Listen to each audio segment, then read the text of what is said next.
guys, welcome back to a new episode of Trading Basics.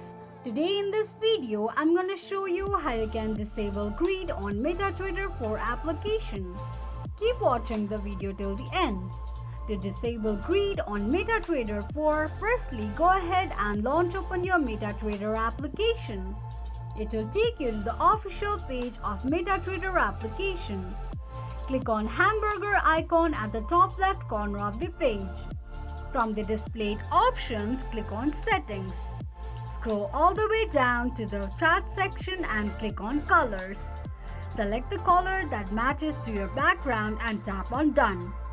Once you do that, you'll be able to remove or disable your greed on MetaTrader application quickly and easily just in a few steps. If you have any thoughts or queries, let us know in the comments section. Don't forget to subscribe to our channel. Also press the notification bell icon so that YouTube will notify you whenever we post a new video. I hope this video was helpful to you. Thank you so much for watching.